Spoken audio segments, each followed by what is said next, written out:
We're back. Every time that's what we say. Well, we are. We are back. I hope you tuned into our last video because it was a really interesting case. And it's all just in one video. There's no two parts, right? Or was there two parts? Yeah, it was just the one part.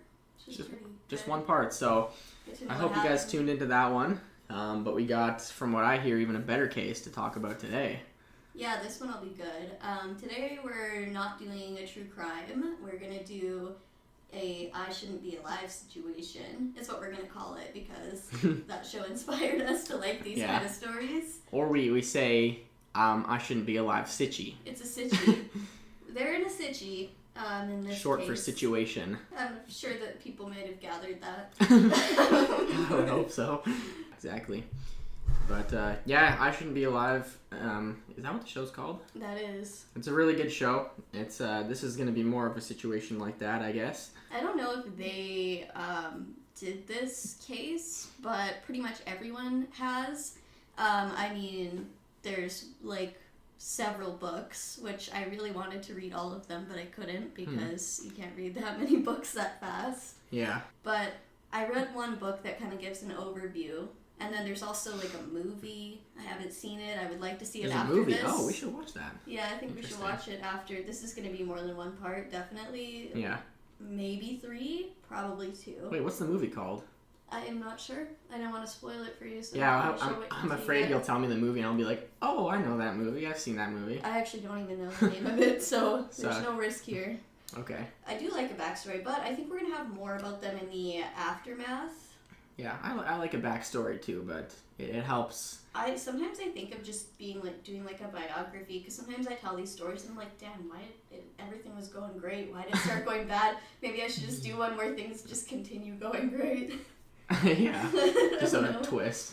Everything's going great, and then it just never keeps going great. It just never turns like people expect. Man, we've listened to your guys' podcast before. Like, where's the point where things just all of a sudden go bad?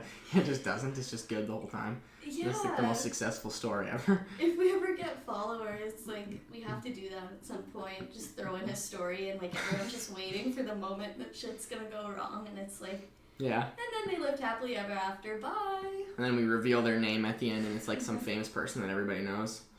This one's gonna be very creepy. Creepy. Okay. Very scary. Especially if you're claustrophobic. So. Oh. Claustrophobia warning. Is it cave diving? Oh my goodness. Oh god. I keep seeing these cave diving videos on my TikTok of this dude joking about it, and he's like, "Yep, let me just." He's like, oh, all my friends are dead. Let me just dislocate my shoulder so I can squeeze it through this crack the size of a peanut. I've seen those. Those are so good. It's like, it's true. It's like, why the fuck? I could never. I'm not going cave diving. Yeah, I would go, like, if I would go to a dry cave, like, and stand in, but I wouldn't go any further than, like, where I can see the sunlight. I mean, I would go to those, like, cool, like, there's some of those cool places in whatever European countries or whatever where you just go a little bit in the cave and there's, like, that cool, like, blue water, like, that stuff. I'd go see that. I would go, I would go into, like, I would even go diving into, like, if there was a big kind of open chamber in a cave, I would do that in a diving mask, but that's it. Like, I need to be able to see the light coming through somewhere. I'm not going to be in the dark. I don't even like being in the dark in, like, my house, so... Yeah. And you... I was listening to the Morbid podcast before this, and they did this episode with, like, spooky, just scary games, and, like, apparently there's this one where, like, well, pretty much all of them lead to you getting a demon attached to you. And I was like, oh, and all of them involve shutting the lights off, and I'm just here home alone, and I'm like... With the lights off? No, I had the lights on, but I was listening to it. I would never play any of those games, because no thank you. You know what? I don't know if it's true, but I don't want to fucking find out. I don't want to wake up and there's a demon attached to my life now forever. That'd be terrifying. What if you just wake up and you see, like, a shadowy figure? Oh, no, thank you. See that? I don't know if it's true. I'm kind of skeptical, but I'm not down to find out. So. Yeah, but it's kind of cold in here. Another blanket if you want. Nah, I'll probably go on. Or there's that. All right. Jordan uses it to block the sun while he plays his games. It's a house coat. Truly white trash. You know what? We are just innovative. You know? Yeah. We're just creating new things. I'm sure nobody else has ever thought of just putting up a thing on their ceiling. Why am I going to go buy a curtain at the store when I have a perfectly good house coat sitting in the closet that I don't wear? Well, there is a curtain, but it's about as see-through as saran wrap, so... Because I like the sunlight. I don't care about it piercing the screen. But Jordan, no. Alright. He's like a vampire. Vampies. So I've done an extensive Google Maps street view through this town that I'm about to tell you about. So Mae Sai is a town on the northern border of Thailand. It spills just over into the country of Myanmar. All right. Just under an hour's drive east will take you to the border of Laos, where I don't know how to pronounce this one, Mekong, Mekong. Sounds like that's how you pronounce it. Right, I don't know how else you would, but Mekong. It's a river that basically, it's not important, but it's kind of the border there. It's a border town, like I said. So it's right beside the mountain range in Thailand known as Doi Nang Non. So the Doi Nang Non mountain range hosts many beautiful sights. Firstly, it's shrouded in green jungle, and it contains many waterfalls, climbs, and caves. Caves. So Mae Sai, being a border town, is quite hectic. There are various border checkpoints throughout the city, and a good mix of Thai and Burmese folks call it home. So there's lots of people from both the countries there. Okay, sounds like a beautiful place so far. Yeah, exactly. It's an interesting place too. As with any town, there's, some sketchy areas, but there's also lots to see. Especially since it's a border town. This area actually, I don't think I wrote it down, but it was used for trafficking opium in the olden days, and it was called the Golden Triangle for that reason, because it was so close to, 3 countries' borders all right there. So. Yeah. But that's been shut down, so it no longer is known for that, but I still call it the Golden Triangle, just... why not? That's a pretty cool name. Yeah, exactly. It doesn't have to be that anymore. It was in the past, so... Yeah. But yeah, so there are some sketchy areas. There's lots of street vendors lining the roads, and they sell everything from food, home remedies, clothing, to guns. So not everything sold there is necessarily legal. Our guns aren't legal in Thailand? Or is that where we are in Thailand? We are in Thailand, but I don't know what the law is. I'm pretty sure they're not supposed to be selling guns at the black market on the side of the road. Who knows? You can also buy, you can buy just all kinds of weird shit. Like, you can buy, Viagra, bootleg Viagra there. Just random stuff. Among all that, there's food and actual normal things people are selling too. But this is the town where a relatively new soccer division was formed. It was called the Wild Boars. It's an interesting name. I hear lots of names for teams that are having to do with birds and cats and stuff, but I've never heard the Boars before, so that's pretty cool. So I didn't write it down, but now that it's coming up, there was something to do with the sponsor of the team had something to with maybe their name had something to do with pigs or boars or something like that. So the coach was like, all right, let's name it that. Sounds cool. Plus it'll make the sponsor happy. So yeah, maybe they were maybe the sponsor was some sort of slaughterhouse for pigs. I forget what it was, but they had something that they thought that would make the sponsor happy. Yeah. But it's a new soccer team or soccer division, I guess. I kind of use the terms interchangeably. But anyways, these boys practiced very hard, usually about 20 hours a week, also going to school, so... That's a lot of hard work. Yeah. Their daily trek to the field, which they usually biked, would take them through a marketplace and then past the Wat Ban Chong Temple. That's pretty cool sounding. I looked at the temple. It's pretty cool. It's a beautiful gold Buddha statue and these artistic architecture outside. Oh, and then people leave flowers and little offerings and stuff. Pretty interesting. Just imagine getting to drive by that every day on your way to sock practice or work or whatever. Here in Winnipeg, we drive by A bunch of drug addicts every day. Crack and ODing on the curb. Yeah. That's not funny, but... No, but I mean, these guys get to see cool old, like, historic temples, and we're driving by and just seeing some drug addicts on the side of the street. Well, to be fair, as we continue on, so... Oh. Yeah, they would pass that beautiful temple. From there, they'd ride down this unnamed road, which was lined with sketchy bars, which were often used as brothels as well. And then finally, they'd reach the soccer field after all that. Okay, quite the trek. I bet they didn't know about the brothel situation, but probably not. Yeah, every country, every city, they have their fun. Yeah, we'll call it that. They're fun, but many of the boys in the division attended Prasitsart School, which is considered a really great school. Had about 2,800 students in 2018, all of whom wore like uniforms, basically.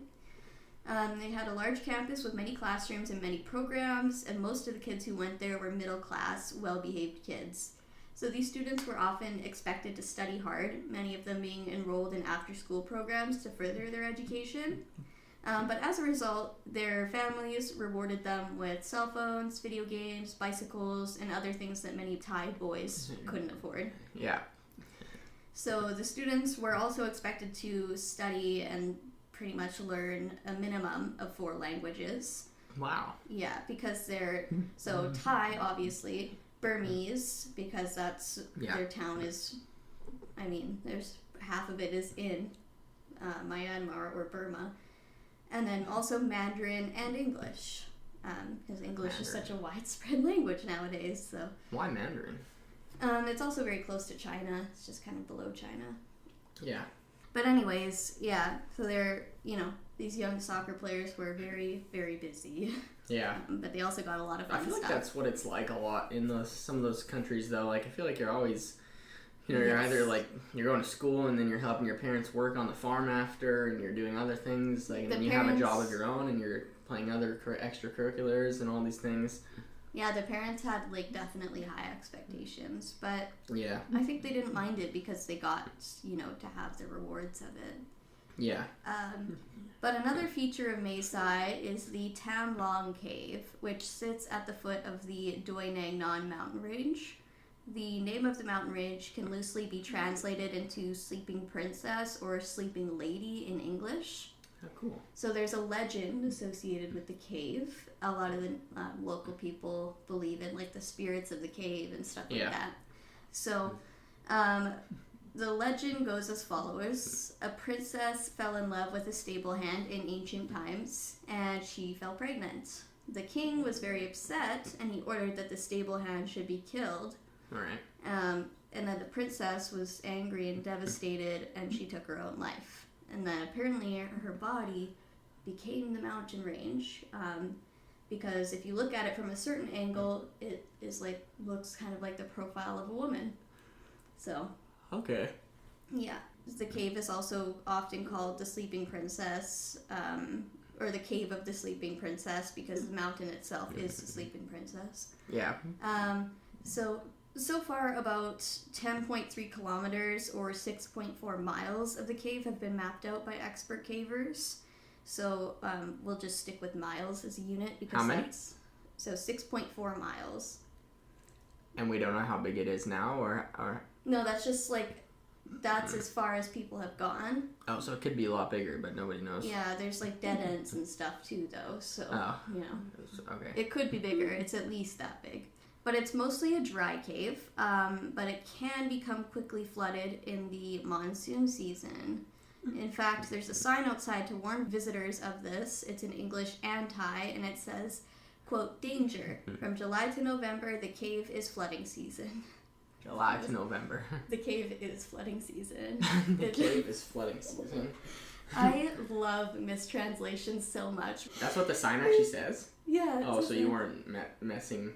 No, so you were that's literally what it says. I didn't even think about it. When you said it, it just came off normally to me. It does sound... they could have messed... They did a good job, honestly. It's hard. But I just love those little pieces. There was... when we went to Dominican, the potatoes, the Spanish people had labeled the mashed potatoes attacked potatoes. I lost my shit. They literally had a printed out label that said attacked potatoes. I mean, yeah, they have been attacked. That's why they're not wrong. That's what I like about it. They have been attacked. I mean, they've been smashed up. So. I mean, mashed is not that different. But it's just... that's funny because if we're learning a different language, sometimes there's different words for things, but it's like, well, this is how I understand it. But when you actually speak the language your whole life and you know it, and other people are hearing it, they're like, nah, that sounds a little bit weird. Yeah. The attacked potatoes. But anyways, enough about the attacked potatoes. The cave had that sign outside, and it said from July to November is going to be the flooding season and the monsoon season. So Tham Luang has many fascinating geological attractions. Some of the chambers are large enough to fit a whole fucking airplane inside of it. So basically there's a whole bunch of chambers. So the first chamber is big enough to fit the entire Taj Mahal inside. So it's not like a super small space. That is insane. Yeah. I mean, it's in a mountain, so it kind of makes sense, I guess. Like, there's a lot of space. But then there are some narrow and winding passages connecting the different chambers. The journey's pretty straightforward, though. It's very hard to get lost in this cave. It's like one straight shot. And there's only one split in the road just after the 6th chamber. This area is known as the T-junction. So you want to remember that spot. I mean, it's like a T, right? Because it splits off into two ends. You could go right or you could go left. Yeah. But to the right, there's a cave extension that's called the Monks series. And then to the left, you'll find what locals call the Underwater City, or at least the local boys called it that, yeah. I'm not sure why it wasn't really like an underwater city, but they called it that. I mean, there must have been There was water at one point. It was like basically that was as far as you could go without being a professional caver. Okay. After the underwater city, there's I think like a ledge, and then if you go over that ledge, it's just water, and you would have to dive to continue. Yeah. So a lot of people had been to the underwater city but not past it. And I think that might have something to do with why they called it that. Oh, I see. But yeah, I haven't seen any pictures of inside there. The cave is very well traveled. It's not like one where it says don't go in or you'll die. Don't go in, imminent death ahead. Yeah. And then they proceed to go in. You will experience the most horrible death if you enter. You will experience the most painful sexual death. Okay, I was going to change that part. Painful cave diving death. I feel like enough people have seen that. Come on, man. You're a wizard, Harry. It's so good. There's a second one. It's arguably better. Yeah, I think so. It probably is. Okay. Anyways. They weren't watching that in Thailand. So. There's a metal railing inside of the cave, like through the first few chambers, because they're so large. You can like walk through. You don't have to do any of that. So you don't have to dislocate your shoulder and pop it through a peanut-sized hole. Yeah, exactly. You don't have to like wriggle through. As soon as it gets to the point where I have to wriggle through cracks, that's where I'm no longer proceeding. No, thank you. No. But yeah, this place, it wasn't really like that so much. There were parts where you'd have to kind of sit down and like scooch on your butt, but that's the worst of it. It's not that bad. Yeah. I'd be fine going to that point still, like, I think. Myself. Yeah. I don't know. I'd be down for that. As long as I know it's safe. But that's the scary part about this story. You sometimes think things are safe. They're not really, that's the scary part about any cave. You just have to take a chance, and you have to be willing to... Something can go wrong anytime. Be prepared for... Like, who knows? The cave could just collapse. Like, you have no... That's it. Nobody knows. That's true. The path is studded with, like, stalagmites and stalactites all over the place. So a lot of just cool geological stuff to see. And then, like, the big chamber and everything. All the big chambers. It's really cool.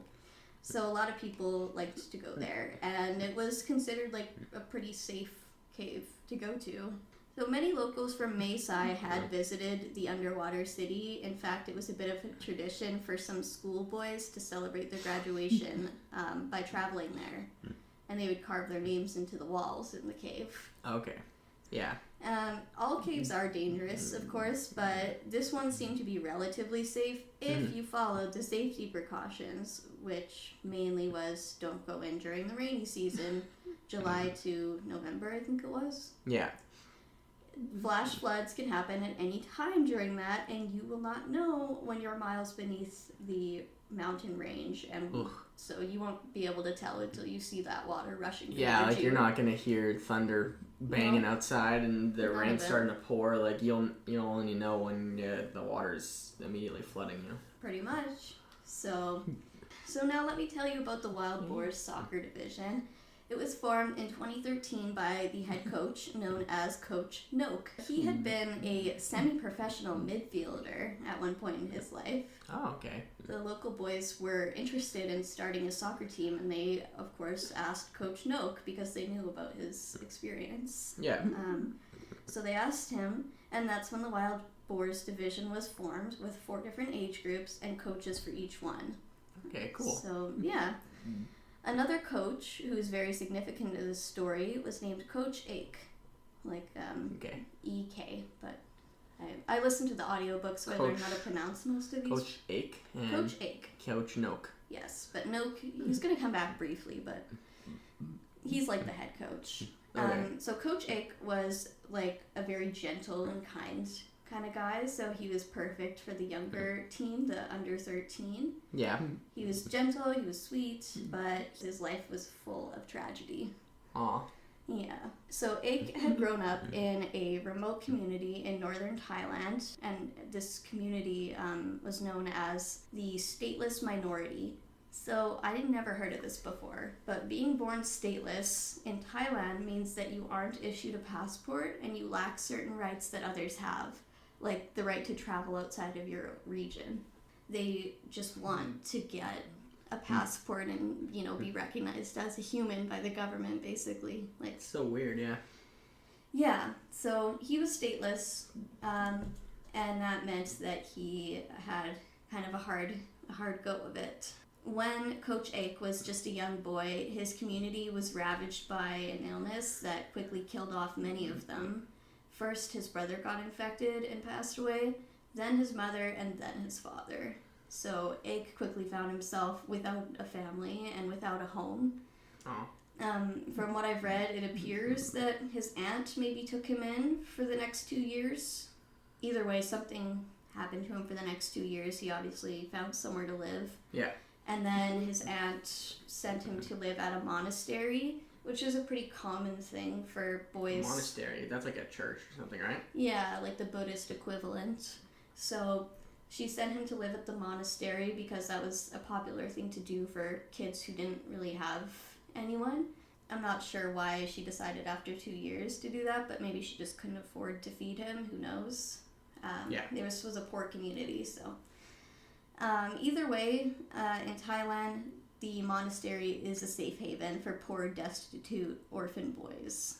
At the monastery, Ake would receive an education, a place to sleep, 2 meals a day, and he would learn about the Buddhist practice. So he would spend the next 10 years there, learning the meditations and the teachings of the Buddha.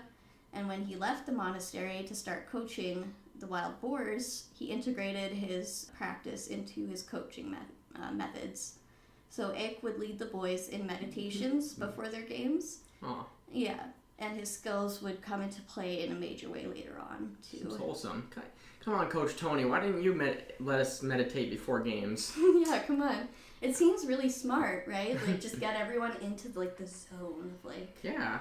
And sometimes it's about, like...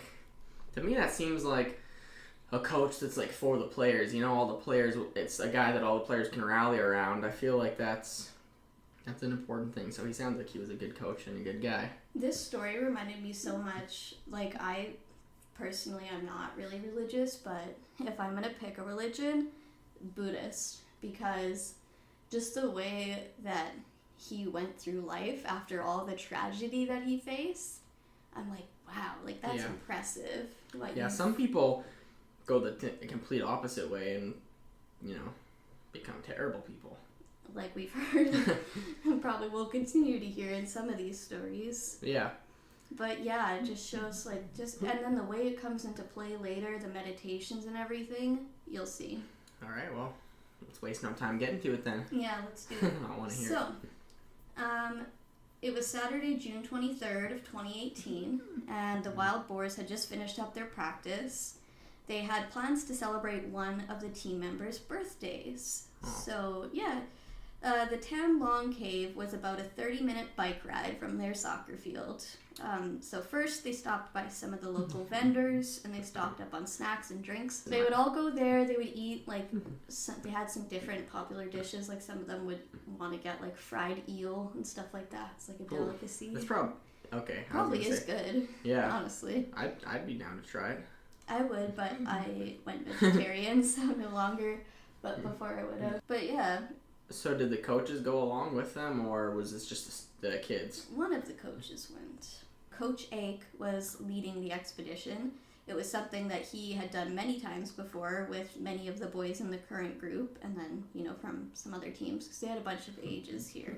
Yeah. So this group of 12 boys were between the ages of 11 to 17. Okay. And Coach Ake had thought to bring some of the older boys and, team captains, since they'd be able to help look out for the younger ones who hadn't done this before. Yeah.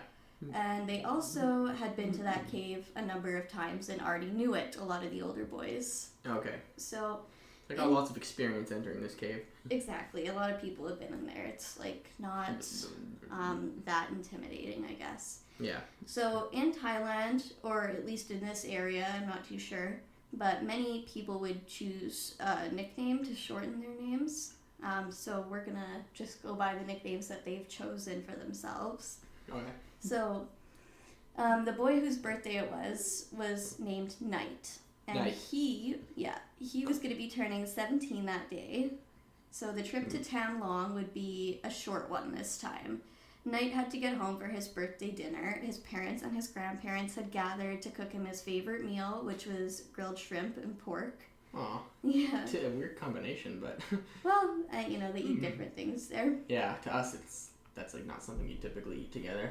I feel like it makes sense, shrimp and steak or something like that. I don't know. Yeah, I don't know. But yeah, everyone was waiting for his arrival, after the practice. So he reminded the other boys and his coach that he needed to be home by 5.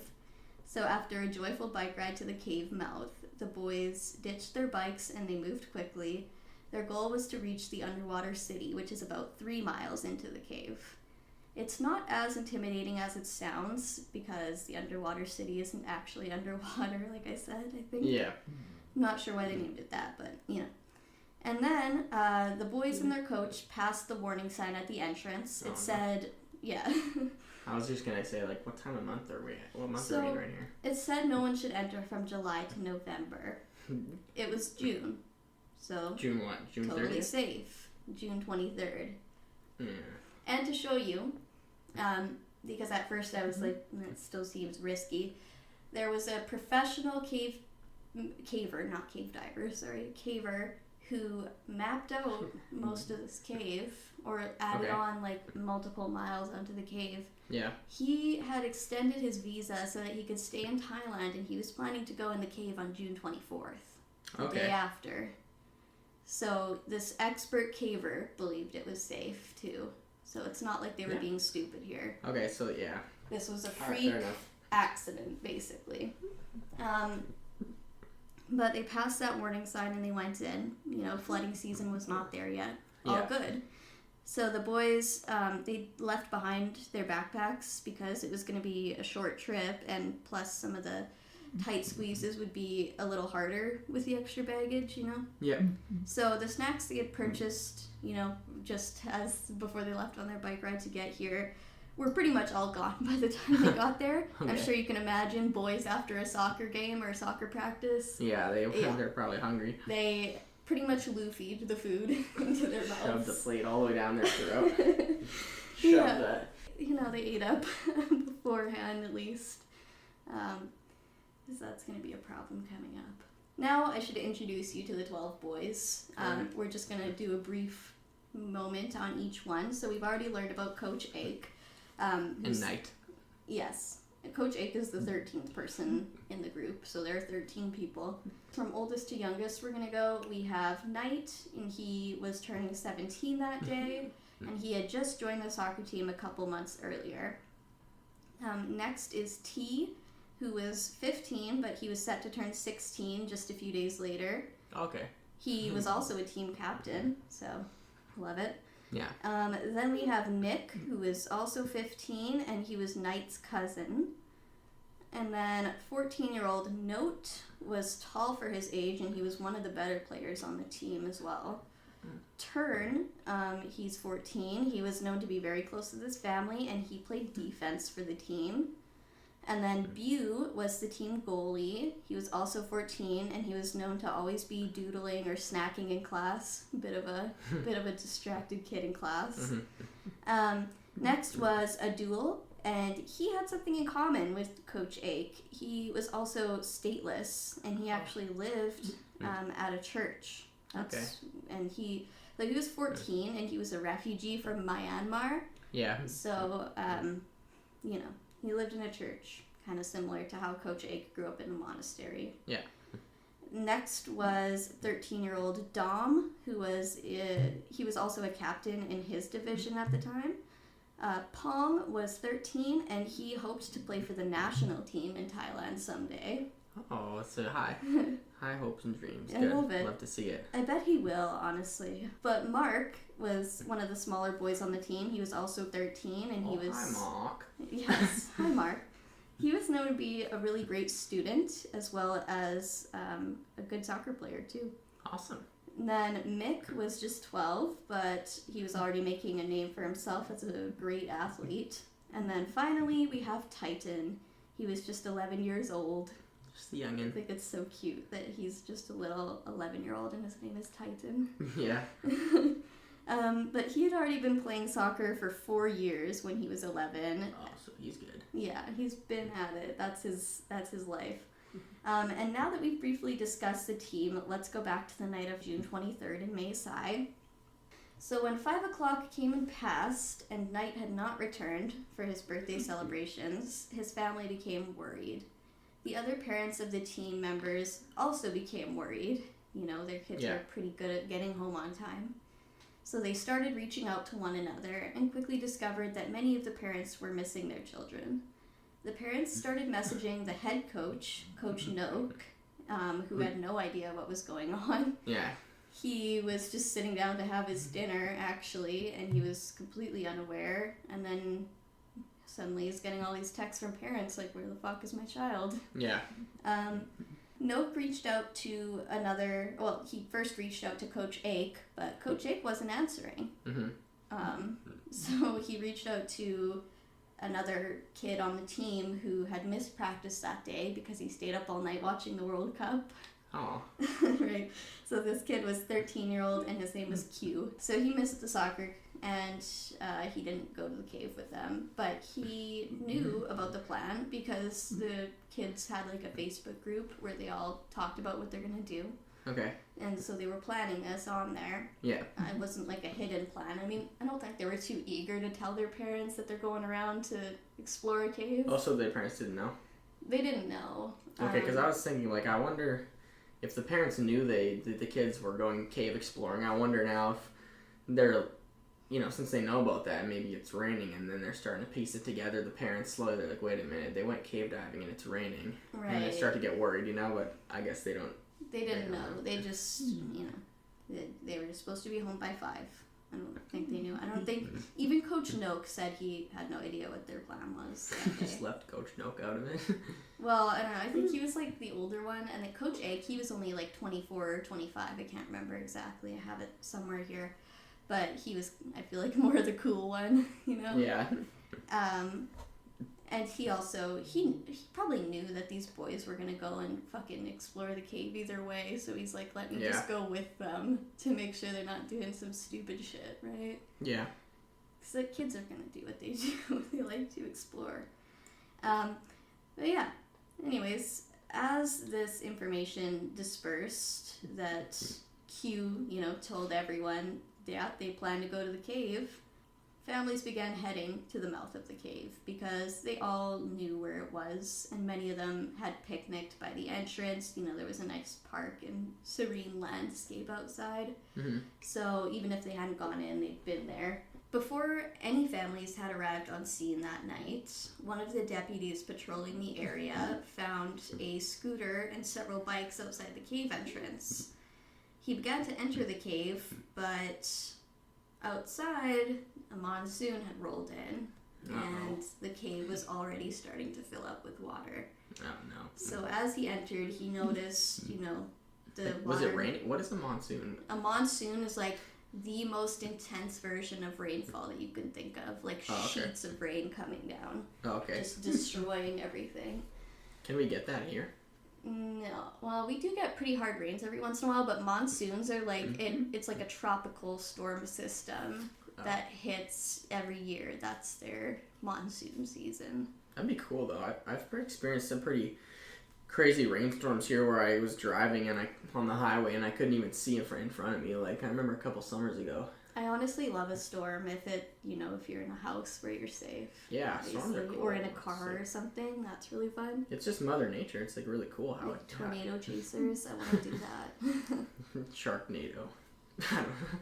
So the deputy, park ranger, whatever, was patrolling the park, and he found all the boys' bikes outside. And he didn't know, obviously, at the time whose bikes they were. But they were small. He figured it was probably a group of tourists who just went in, didn't really know. Yeah. But the deputy was worried. He, started to go in to the cave.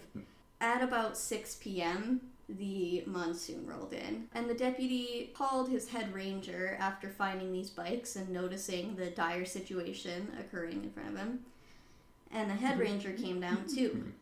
And he brought another deputy, so now there's 3 guys at the mouth of this cave. Okay. And, the monsoon was fully monsooning at this point.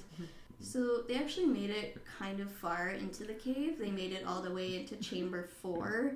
Okay. And that's where they found several pairs of shoes neatly set down on the sandbank. Oh. And then they found backpacks containing school shirts from the Prasit Sart school, which many of the boys attended, and they also found child-sized soccer cleats. And, of course, they realized that this is local boys now who are missing. So, desperate to find the boys before the quickly rising waters drowned them, the 3 rangers continued all the way in until the T-junction, the section where the cave parts into 2 diverging tunnels. They were horrified to discover that the bowl-like section of the cave, which is usually dry, was almost completely filled with water. Oh, no. So this is the point where they were forced to retreat. They didn't have any diving equipment to go through that, and they didn't have the skills either. So the waters in the section ahead of them were rushing like a river, right to left.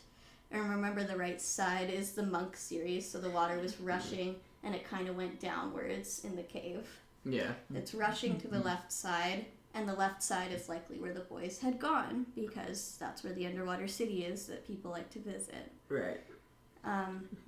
So Tham Luang hadn't been fully explored, although cavers were further exploring and adding new bits to the map all the time. They weren't exactly sure where this water source was.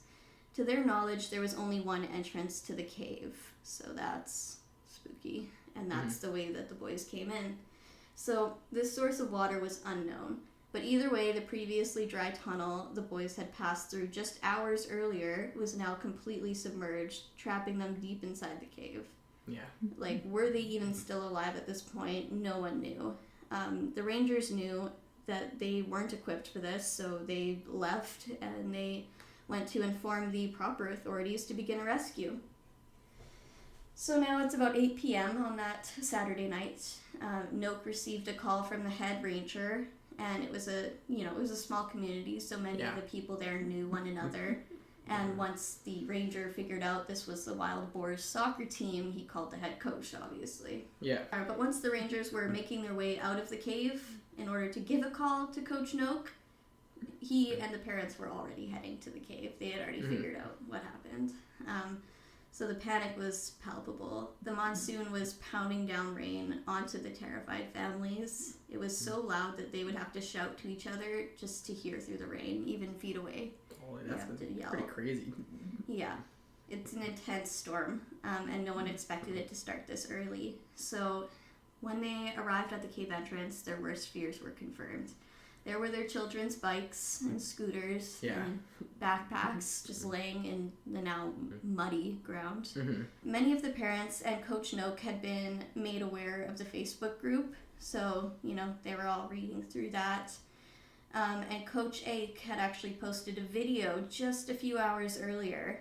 It was a video of all the boys happily riding their bikes to the cave, and they were doing tricks on their bikes. Yeah. And the most ominous part is that in the background you can see clouds starting to roll in that they couldn't see. They didn't notice. But it's so clear now, and you can watch this video. I can show it to you after. Oh yeah, I do want to see that. Yeah. But again, this was an unusual activity for these boys. They would go to this cave. So they felt it would be completely safe, right? Yeah. The monsoon season came earlier this year, though, in 2018. Unfortunately, it was something no one could have really predicted. But the area had been getting a lot of rain in the past month or so. Not monsoons yet, but basically just the mountain was filled with water. Yeah. Usually, around this time, the mountain would be hungry for water and all the grasses and everything. So it would absorb a lot of the water. But now, since it had been raining so much lately, the mountain was just acting as a giant ramp and ramping all the water down into the cave and into the surrounding areas. So it was kind of the perfect storm, unfortunately, that trapped them. And as each set of parents arrived and learned of the situation, volunteers were arriving to comfort them.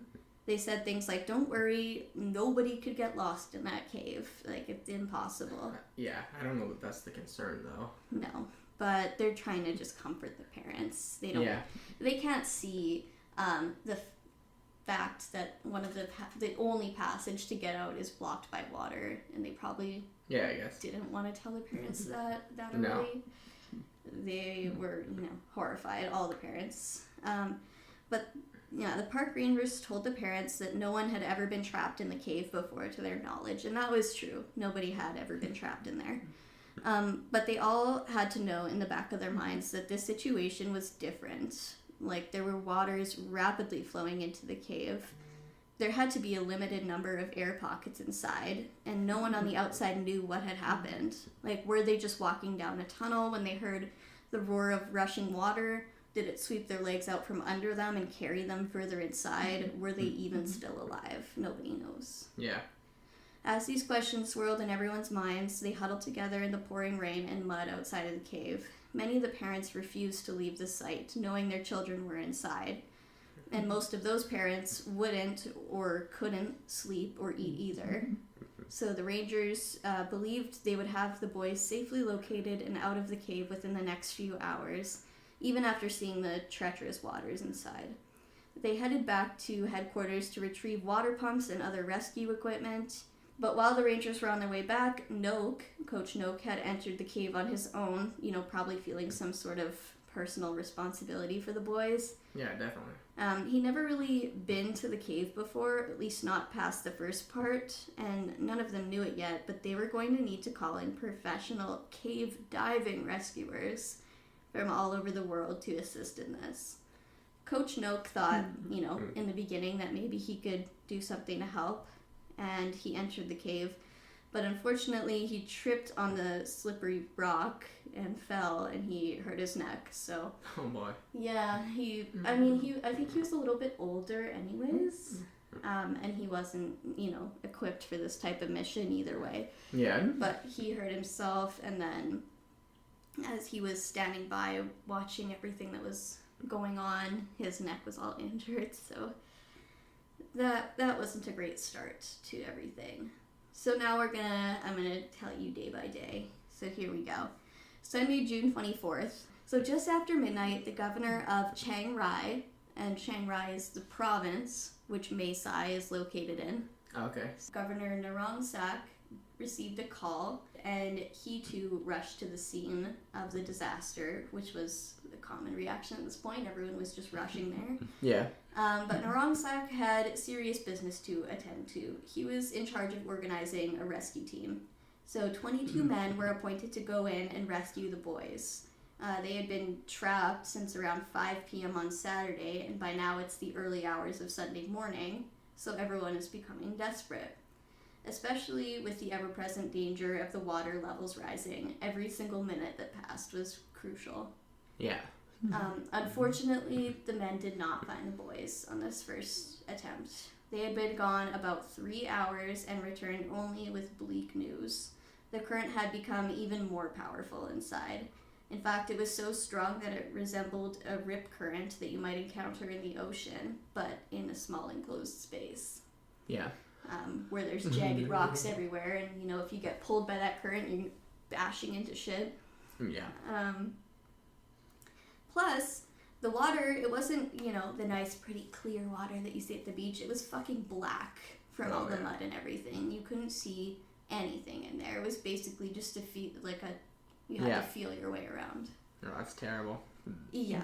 I think at this point they're just hoping that the kids have found some sort of air pockets that aren't filling up. Yeah, exactly. Like, because there's no way that the whole thing isn't, like, getting full down there by now. Yeah. I mean, because the thing is, like, caves, you know, there's parts that kind of go upwards and downwards. So if they found a higher up part where they could stay, they'd be able to survive there for a bit. But, and then also, the water was freezing cold. Oh, right. Like, hypothermia situation ready to occur. And these men also who went in, they only had caving equipment, but not cave diving equipment, which are two very different things. Yeah. So the rescuers were realizing now that this was beyond their capabilities. And now I get to introduce you to Vernon Unsworth. He's really cool. So he's a 63-year-old British caver, and he lives in Mae Sai for at least part of the year. Okay. Vern, as he's known, he grew up in the UK, where he fell in love with caving at just 16, and he was damn good at it. Is this the guy that was going to go on the day today, 24th? Yes. Oh. Actually, because he lived there, right? He extended his visa to stay longer just so that he could go back for another exploration. Okay. And he did end up visiting the cave, but not recreationally. Yeah. So he was pretty much good at any activity which required a calm state of mind and a lot of courage. When he was in his teens, he climbed both the Matterhorn and Mont Blanc in the same week. So the Matterhorn is the 12th highest peak in Western Europe. Oh. And then also Mont Blanc is the tallest mountain in Western Europe, also in the Alps, both of them. So his love of caving took Vern to the Tham Luang Cave in Thailand a few times. Eventually he met a woman there who he fell in love with, and her name was Tick. Tick. I love their names, actually. I do too. I'm like, I love the Tick. Simplicity. What was that other one? Legend or something? Titan. Yeah, Titan. That's cool as well. I like that I'd name. name I like would literally name my kid that, yeah. Yeah, or my dog. Or that. It's a good name. But yeah, he met a woman there, and so, you know, eventually they started living together. I'm not sure if she would, like, go to the UK with him for the other part of the year, but he lived with her at her bungalow while he was in Mae Sai, which overlooked the mountain. So it was perfect for him, because he loved that shit. Vern certainly gained a reputation in Mae Sai. I mean, first of all, he's one of the few people that are not from Thailand, right? Yeah. This random British guy. And he, you know, spent so much time inside of the cave. People thought of him, he had a reputation. They called him the crazy caveman, basically. Because they're like, why are you going in the cave? Why are you fucking with the spirits of the cave? Let them be. But I get his motivation. It's almost like when Neil Armstrong went onto the moon. Yeah. It's the first you get to say that you were the first person to ever set foot in that spot if you discover a new area of the cave. I guess, yeah. So, I get it. How do you know if you discovered a new area? Well, because you look at this current maps and everything, and you see where that ends. So you find a new spot, you're like, shit, I found this. Yeah, I guess. And then maybe you get to name that part of the cave after yourself. I don't know, stuff like that. It's a common motivation for humans. I mean, just getting to throw your flag down on a new piece of land. This is mine now, you know? Yeah. I mean, that's what motivated all of the... You are mine now! You belong to me! That's what motivated all the colonizing and whatnot, which not super great, but, you know, that happened. But anyways, you know, Vern, he loved it. Any chance that he got to, you know, go and discover new areas was far too tempting to him. In 2013, he went on an expedition of this cave with his friend Rob Harper, who was another caver. Rob was 65 years old at this time and also from the UK. So the pair successfully navigated the treacherous territory and they added another half mile to the map of the cave. Previously, cavers had mapped out only about 4 miles, and now Vern and Rob added on some more to that. Oh. So Vern and Rob wanted to explore the section to the right after the Key Junction, which is the Monk series again. Yep. And that's the area that they mapped. So that added on like another half mile to the known length of the cave. And then the pair returned in 2014, and this time they went to the left where they passed the underwater city and they reached a dead end eventually after that. And this is when he discovered the new ground that he was looking for. As Vern scanned the room, he observed a small crack in the cave wall, and Vern could see through it, and there was another large chamber just beyond. Oh. So he took out his little chisel and he started bashing away to see if he could look through and see some more stuff, and he was like, shit, I discovered a new area. How cool. Yeah, that's pretty cool. Not worth it for me, personally. Yeah, me neither. I don't care. I'd rather not. But yeah, he found that. And when he returned to the surface, they were able to add to the previous map, of course. And they now knew that the cave stretched at least 6 miles into the earth, like I said in the beginning. Yeah. So basically, Vern's responsible for mapping out the new sections and the section that's going to matter. So Tham Luang, from then on, would be known as the 4th longest cave in Thailand. Okay. When Vern heard about the boys' plight, he had been planning his own cave exploration, as I said before. It was only late June, so he figured that he had more time before the monsoon season hit. But after he learned about the boys becoming trapped, it was not lost on him that could have very easily been him if the monsoon hit just a little later. Yeah. So now, on the morning of June 24th, the boys have spent overnight in the cave, if they're still alive. Which I'm guessing terrible. You can probably tell that at least someone's alive, otherwise I wouldn't really be telling this. Yeah. But he did end up visiting the cave, of course, now as a rescuer. But his buddy Rob Harper, who he mapped it out with, was in the UK, so Vern just invited one of his other caving friends, which was a Thai man named Lack. Lack. It reminds me of, what's that game we used to play? Not Tack. Is it Tack? I don't know. Oh, Tack and Lock? Yeah, remember? Right? Lack and Talk. Maybe that's it. Yeah, it's something like that. But anyways, yeah, Vern's knowledge of the cave and all its nooks and crannies would prove invaluable in this situation. He had mapped out much of it himself, and now he's there to help. So Vern and Lack made their way towards the T-junction with ease. You know, Vern obviously knew the cave like the back of his hand. But when they arrived to see the section flooded, they too were forced to turn around to the surface. He had never seen this before. Vern had been in there many a times, and now suddenly the path that he knew so well was flooded. So that was startling for him. Yeah, that's frightening. Yeah. They felt that it could be diveable. They weren't sure because they weren't rescue divers, but they needed to call someone in who could dive it. Yeah. So during all of this, the parents of the boys are still just waiting outside, like all overnight, everything.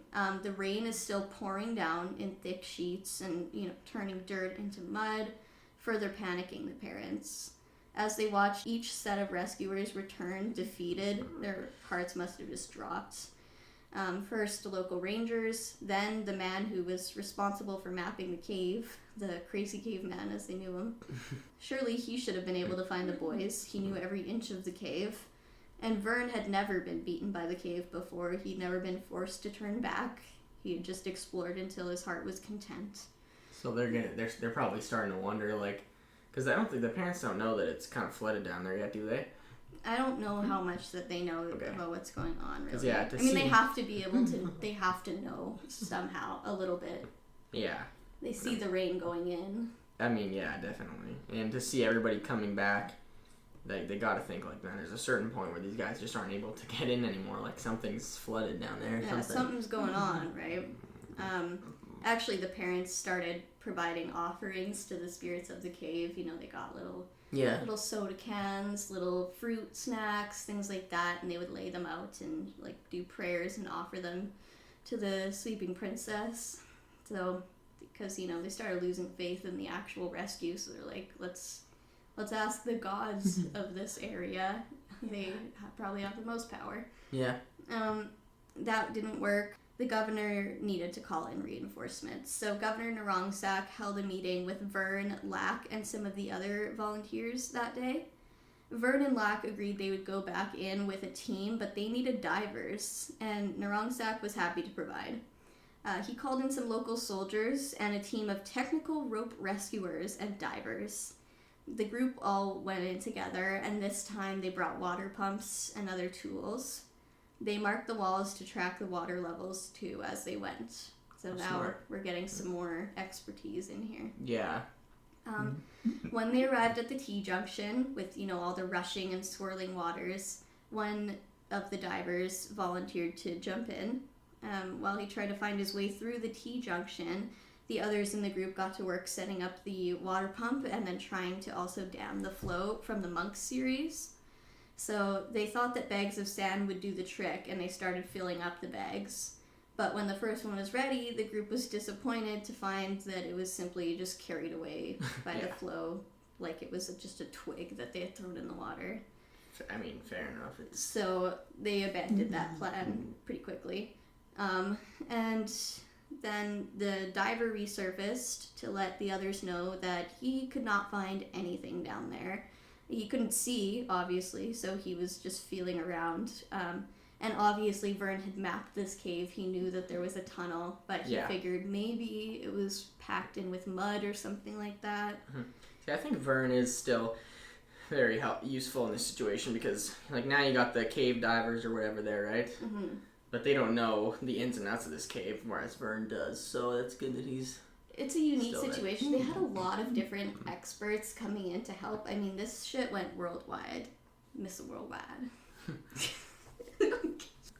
So yeah, that was a fail. And then finally they set up the pump, but the pump was powered by diesel, so, you know, a small little area. The exhaust was filling up the area. They had to get out of there, basically. Yeah. So I think they left the pump running, but it wasn't really doing a whole lot. I mean, they were trying, but they couldn't stay in there without any air. So they had to get out. Again, the rescuers came out of the cave, defeated. Another group of rescuers that the parents are seeing fail. And this story was now hitting the headlines all around Thailand. The boys had been lost coming up on 24 hours now, and the pressure was on. So Governor Narongsak figured he should call in the big guns. So Colonel Losuya of the 37th Military District in Chiang Rai was called in. The arrival of the soldiers of the 37th District was worrying for the parents outside. Like, why hadn't their boys been found yet? They were supposed to be out, you know, hours ago was the prediction. Yeah. And there hadn't even been any signs that they were still alive. So the ongoing rescue effort was tough for everyone involved. They set up a ranger hut so that the parents could have shelter from the still coming down monsoon. Yeah. And the parents and the rescuers would take shelter there together and, you know, be comforted. But by that evening of Sunday the 24th, the original group of rescuers had grown quite a bit. They were joined by reporters, and big giant lights had been set up so that they could see, you know, what they're doing in the entrance of the cave. Yeah. A team of 9 soldiers from the 37th District went in that evening, and they managed to make it pretty far into the cave too. So from what I gathered from the book that I read, it seems like the Thai soldiers are just super brave, very courageous. Yeah. but they're going in, they're kind of risking it all, risking their own lives when maybe they don't need to. Yeah. And that's what some of the experts who were watching this were saying. They came in and they wanted to help and be like, no, like, use this type of equipment. This is going to make it better for you, so you don't have to die trying to get these boys out. Okay. So they were just very courageous, and they were basically ready to die in this. This is the military.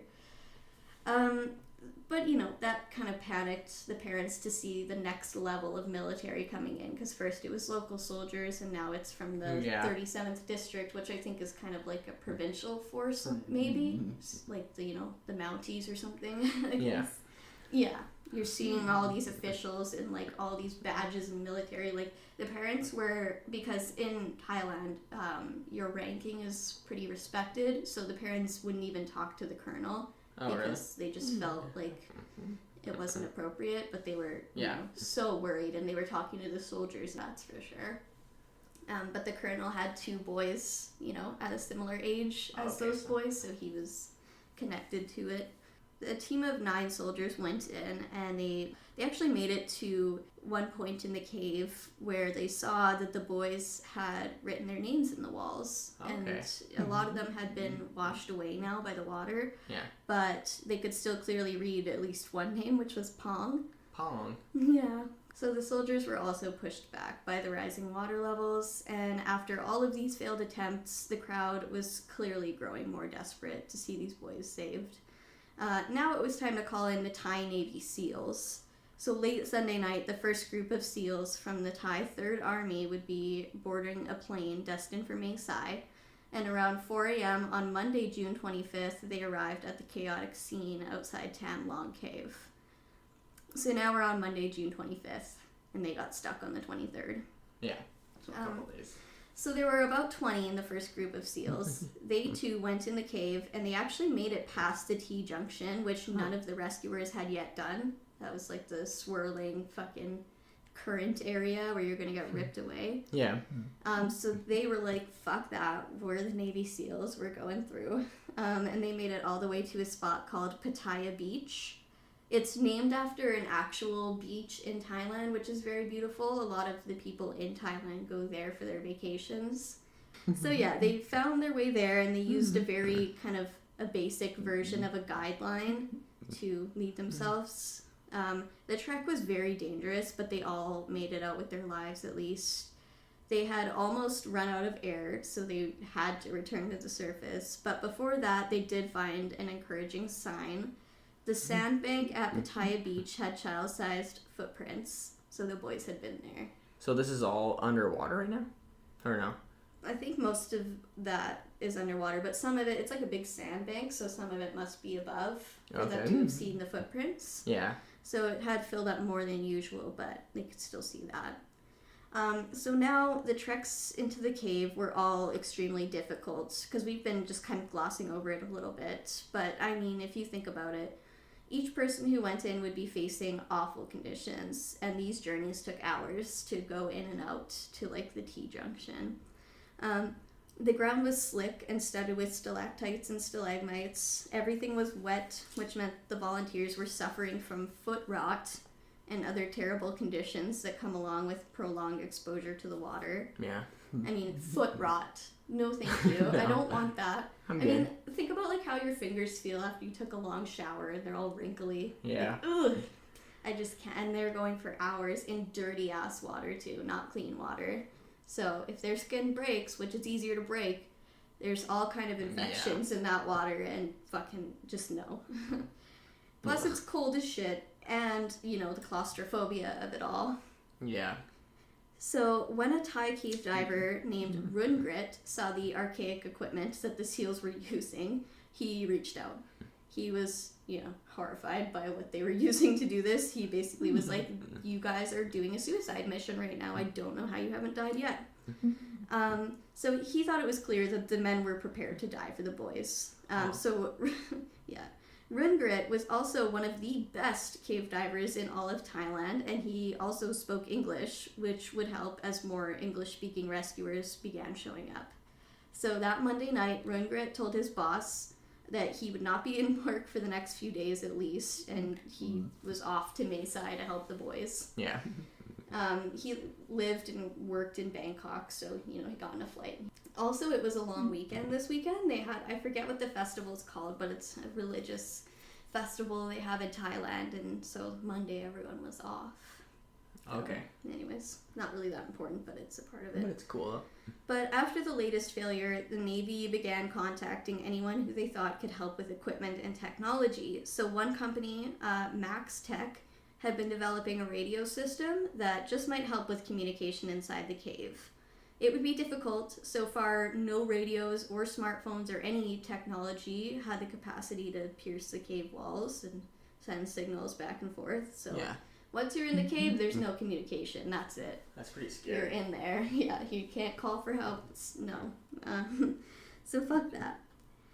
But anyways, the CEO decided to provide their technology for free and to expedite the process and get it done now once they realized what it was for. So now we're going to head into Tuesday the 26th of June, and the boys and their coach have been trapped since 5 p.m. Saturday. So there's still been absolutely no signs of life. The boys' parents had been praying and pleading to the mountain to let their boys out unharmed. And like I said, they've been leaving, gifts of fruit and stuff like that. So Tuesday the 26th is when Rungrit arrived from Bangkok, which was the Thai cave diver who was one of the best. And he brought his professional cave diving equipment, obviously. And since this equipment was new to the Navy SEALs, Rungrit gave them a basic lesson on how to use it before he led them on the now what would be the 9th search of Tham Luang Cave. Well, we're getting up there in the numbers. Yeah. So they reached the T-junction, as many rescuers before them had, but when they got there, they realized that the situation had taken a serious turn. Water was still rushing in from the right side, but now water was also rushing up from the underwater city, creating a whirlpool effect. Oh, that's no good. Yeah, so there was just no way that Rungrit or the SEALs had the skills to dive into that. Yeah. It was a suicide mission, but their trip wasn't all in vain. These guys were able to lay some guideline for future use, and guideline is like how they, find their way through the water, because usually it's dirty or they can't really see, so they have to have that. It's very important. So they laid the guideline on their way out. As they pondered their next move, the water kept rising and they had to go. So throughout all of this, small pumps were set up and working away at the rising water, although it barely made a difference. But with each rescue failing, Governor Narongsak was focused more on controlling the water levels because clearly the diving wasn't working too well. Yeah. No. He thought they should try to dam the flow of water and also pump it out of the cave, which seems like a pretty good idea. So a large submersible water pump was delivered that day, but it couldn't be used because it was missing crucial parts. So that's great. To make things worse, the freak storm was still pouring down on Mae Sai. But so this storm has been going on for a couple of days already. Yep, that's how the monsoon season usually goes. Yeah. But the equipment from Max Tech, the Israeli company who sent the communication technology, it was delivered that day, and they sent a rep as well who would help assemble the technology and, set it up for this situation that they're in. Yeah. They were able to actually figure it out. They went into town and went up to different local vendors who could help them with the waterproofing and different materials they needed. So they got pretty much everything for free because everyone could see the mud on their clothes and they knew instantly I see, yeah. These guys are rescuers. So they helped them all out, and they even brought them food to eat while they were hanging out. Yeah. So another man who would be crucial in this case arrived on the 26th. So Rungrit had given his friend a call. This was Ben Raymonds. I think you pronounce it Raymonds. But he was a Belgian man who was living in, I always pronounce this word wrong, Phuket, Thailand, Phuket. It doesn't really come back, but he owned a dive shop there and he offered cave diving classes, so he was a cave diving instructor. So we'll talk a little bit about cave diving now. There are 5 basic rules. 1 is don't dive beyond your certifications. 2, 1/3 of your air is for the trek in, 1/3 is for the trek out, and the last is for emergencies. Yeah. Number 3, you need to use a guideline. Caves are often undisturbed for long periods of time, which means plenty of silt will build up on the floors, and when a diver enters, even if they're experienced, it gets kicked up and reduces your visibility, sometimes so bad that you wouldn't even be able to see your own hand in front of your face, let alone see your way out. I never did. See, that's something I wouldn't know because I don't cave dive. Yeah. See, I know all this stuff because I've watched so many videos on it, but that's not like a legit education. It's just stuff I've picked up on. Yeah. But yeah, it gets kicked up and it'll fuck up your visibility. And then rule 4, don't dive below the depth that your breathing system can handle. Basically, once you get to a certain depth, you need a special mixture of oxygen and nitrogen to prevent nitrogen narcosis and decompression sickness, both of which can be deadly. So we'll get into that in a second. But lastly, every caver should carry at least 3 lights on them. So according to the National Library of Medicine in the U.S., nitrogen narcosis can cause, and this is a quote here, impairments in manual dexterity and further mental decline, including idea fixation, hallucinations, and finally stupor and coma. Death can result from unconsciousness associated with severe narcosis or from severely impaired judgment, leading to an accident of some form during the dive. So basically, nitrogen narcosis, it's sometimes called the martini effect because you start to feel drunk if you go too low with the incorrect air. Yeah. And being in like a hallucinatory state deep in a cave, not great. I mean, a lot of people will start to be like, they forget that they're underwater sometimes and they'll literally pull their air out and drown in front of their friends as they watch that happen. Yeah. So that's important, and all of that is the reason why you have to not dive beyond your certifications, because you would know that if you got certified. They teach you exactly what air mixture to use, how to change it, how to make sure that your air is still at the right amount of nitrogen versus oxygen. Yeah. So from Libre Text Chemistry, I don't know, it looked like some kind of website that has studies on it. Okay. It said that the normal air that we breathe is mostly made up of nitrogen, actually, which I didn't know. And then part of it is oxygen, obviously. But, you know, I dropped out of chemistry, so we're not going to talk about that too much. Don't quote me on that one. I mean, you made it one step further than I did. I didn't even join chemistry. I passed the first time around, and then it was like torture, and then I was like, why did I do this again to myself? And then I dropped out. So, yeah.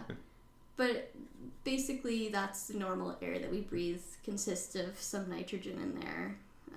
But you would know this if you took your test. And then also, decompression sickness can kill you. I mean, that's when you come up too fast from being too low. Oh, okay. And if you breathe certain gas mixture, it can help with that. Because it's horrible. I mean, it's basically like your body fills with like bubbles, and usually like if it's mild, you'll just feel some muscle pain and stuff, but you can die. So, not great. So yeah, not even just the normal concerns that you think about when cave diving. There's also those kind of things, all the weird shit that happens in your body at that depth. So. Yeah, I wouldn't want to cave dive, I don't think. No, I don't want to fuck with that. But, yeah, needless to say, they needed some experts. And Vern was very frustrated with the way things were going so far. But his buddy, Rob Harper, had a connection to 2 of the best cave divers in all of the UK. Actually, they were known as the best cave divers. Rick Stanton and John Valanthan. Stanton and Valanthan, we love them. These 2 would be essential in the rescue effort. But first, Vern needed to get the Thai authorities to agree to ask them for help. Because they need to be permitted to, come there. Yeah. So Vern called up Rob and asked him to reach out to Stanton and Valanthan. Because, Rob's in the UK where they are too. Right. Vern spoke with Governor Narongsak after that, hoping to persuade him, but Narongsak seemed to be offended by Vern, and he simply ignored him. So he was like, why is this foreign man coming at me? I'm a governor, I'm educated, and he's telling me what I need to do. Like, fuck off. He offended him somehow. Alright. So he was like, alright, that's not the option anymore. And Vern basically told him, we have to do this. We need to call these people in or those boys are going to die. But that didn't change the governor's mind. So he, wanted to go in different directions, I guess. But later that night, around 9 p.m., Vern found another official who could possibly help. He attended a meeting at, the kind of base camp they were setting up around this cave. He attended a meeting with the Minister of Tourism, and Vern wrote down the names of Stanton and Valanthin, and he gave it to the minister on a piece of paper, and he just was like, what do you want me to do with this? Yeah. And I don't know if it was because of a language barrier or something, but because Vern didn't speak very good Thai, I guess. He wasn't great at it yet. Okay. He was learning, maybe. Vern was just like, call them, like, now, immediately. And then he pulled out his phone and he opened up Rob's contact info, because he was their liaison between Stanton and Valanthin. Yeah. And he, like, gave the minister, he said, call right now. He gave the phone. And I guess this is kind of funny. I'm not sure exactly how it happened, but either the minister or Vern accidentally hit the video call button, and Rob was not prepared for that. First of all, it's 9 o'clock in Thailand at this point, 9 p.m., and it's 3 p.m. in the UK where Rob is. Yeah. But when they called him, this minister, this stone-faced minister, all professional, they answered the phone. And dude is just laying in his bed in his pajamas, and he's, like, clearly woken up by the call. And the minister's like, why are you sleeping in the middle of the day when apparently these boys' fate rests on you and your abilities? But he explained pretty quickly Harper was a veterinary a veterinary surgeon, so he worked late at night and he slept during the day. Oh, okay. So, but it's kind of funny, he just answers. He's just sleeping. And then, it's just this Thai official on the phone, and he's just like, hi. Rob immediately was like, yep, let's do this. Let me contact my contacts. And they hung up with the minister. So the minister was like, I'm down. Let's get these guys here. Let's do this.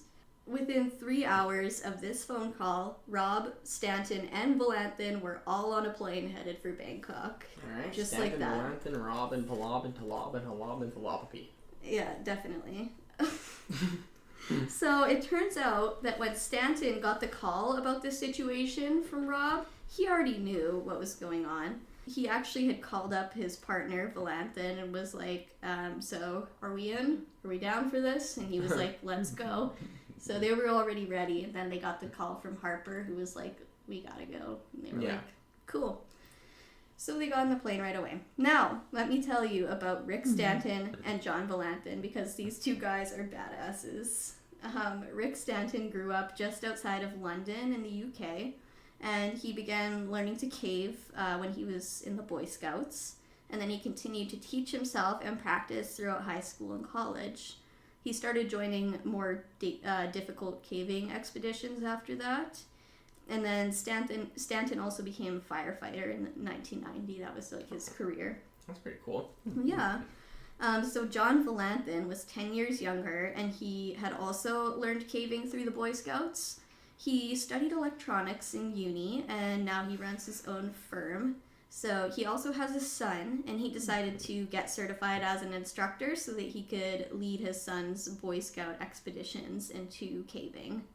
So these two dove together for 20 years, and they were known as the top cavers, or cave divers in the UK.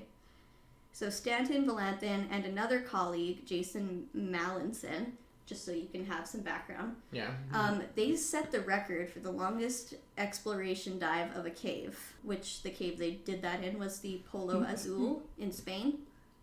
Okay. How long was their dive? Not sure. Didn't write that down. Oh. But it was the longest, apparently, at the time. Like longest in terms of time or distance? I'm not too sure. Set the record for the longest exploration dive of a cave. So I'm guessing longest time. Yeah. Sounds like. But Stanton pulled off an epic rescue in a cave near Mexico City in March of 2004. There had been like these British soldiers. I'm not sure what they were doing there. It was like a whole issue. I don't know. It was a whole political thing. But the part that matters to us is the part where Stanton went in there and rescued these British soldiers who'd become trapped. That made him kind of famous. And then after that, he and his partner, Valanthan, would be called to different rescues, and they would go, and some of them were successful, some weren't. Some were body recovery missions. But just to name a few countries that reached out for help, Ireland, Norway, and France asked for their assistance in different caving accidents.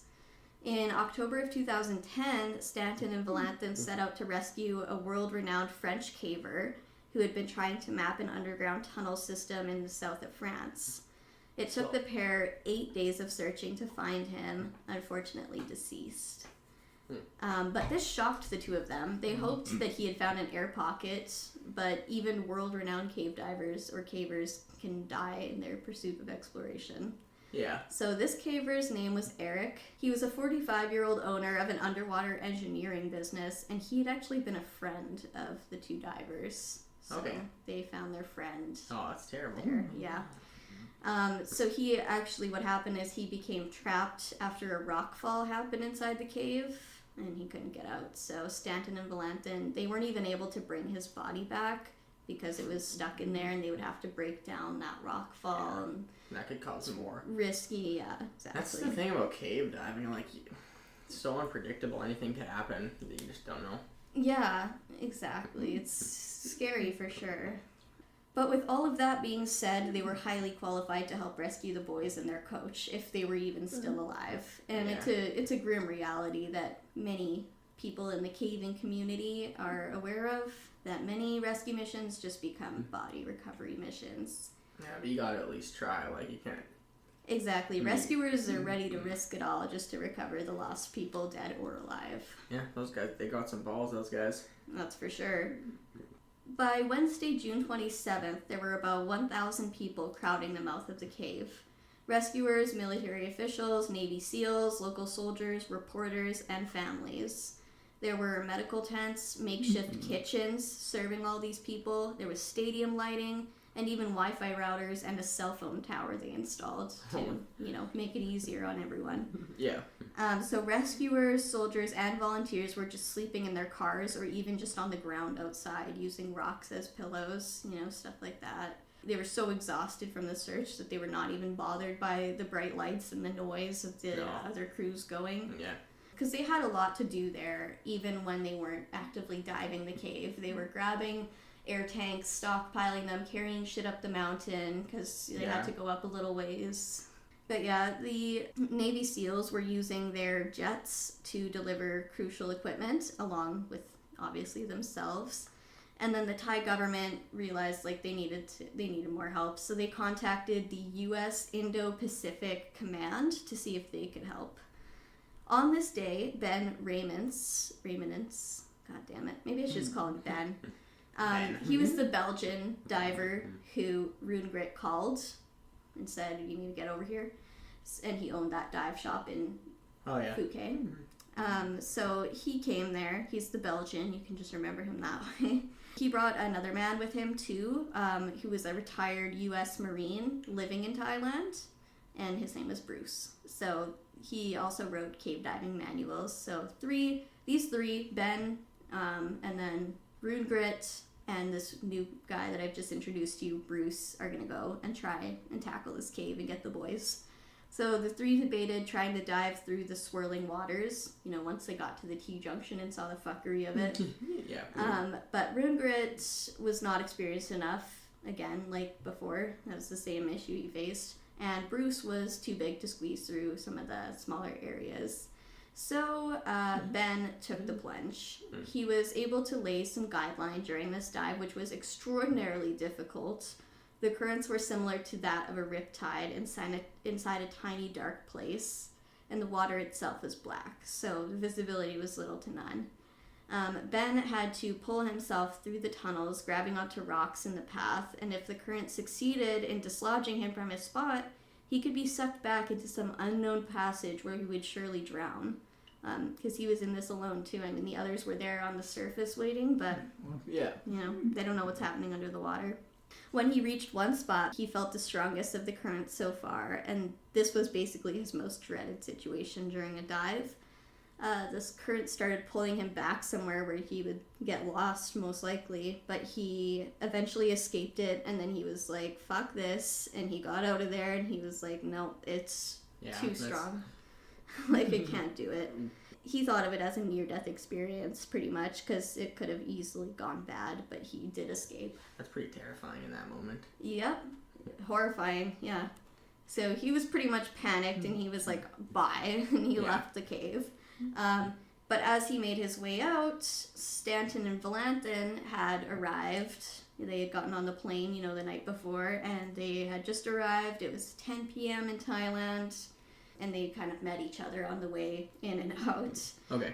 But yeah, Stanton and Valentin, once they got to Thailand, they hopped right off the plane and went right to the cave. No sleep, nothing like that. We're not stopping. So the whole rescue base was absolute chaos, according to them.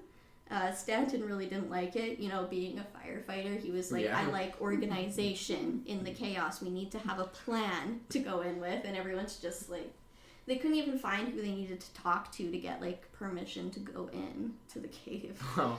So, but there was tons of reporters crowding around them, that's for sure. Basically, they became celebrities as soon as they arrived there. Everyone was like, oh, Stanton Blanton. Are you guys going to be the ones to finally... That's everyone's hoping with each new arrival, But they couldn't find anyone to register with to really go in. But, eventually they did, obviously, and that's when they met Raymond's or Ben on the way out. So, obviously I told you that Stanton and Valentin came over with Rob, who is Vern's buddy, Vern's caving partner. So then the four of them all went in together. So Stanton, Valentin... Rob and Vern. Okay. Yeah, they went in. It was almost midnight, and, it was getting closer to Thursday now than Wednesday. And then I guess Rob went in a little bit further than the rest of them, and the others kind of stayed back to just make sure everything was going to be okay. But suddenly, the water started rising. They actually heard this roar coming from the cave, and they're like, holy fuck, what's happening?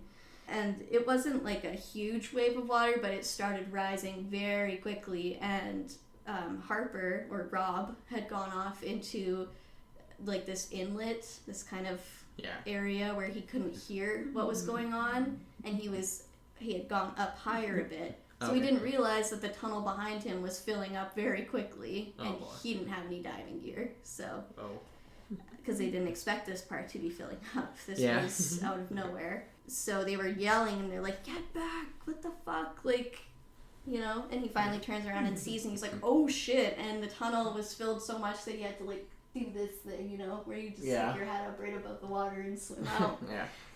So that was scary, and also Rob had been carrying Stanton's backpack of equipment, and he lost it in the struggle against the water and the panic.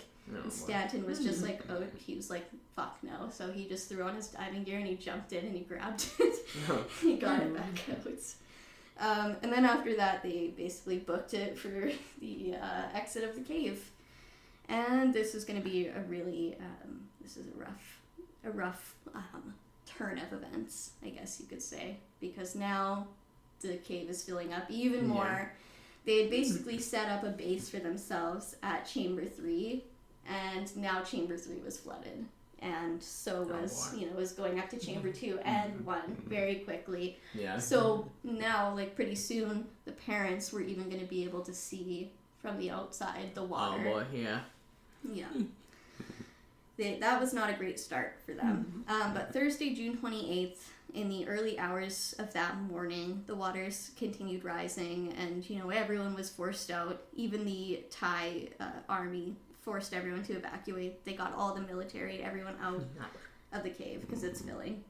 And this is when the team from the U.S. Indo-Pacific Command arrived at the scene. At around 1 a.m., Major Hodges, so this is now the American, they identify each group of people by where they're from. So you've got Stanton and Blanton are the Brits, and Vern and Harper, they're the Brits.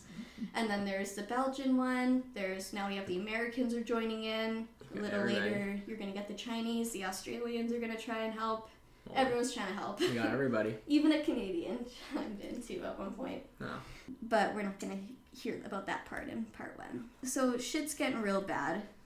Within a couple hours of the last expedition with Stanton, Blanton, Vern, and Rob, the waters had basically flooded Chamber 2 and now Chamber 1. And as I said, you could see from the outside of the cave now. The parents are just terrified. They're watching this, yeah.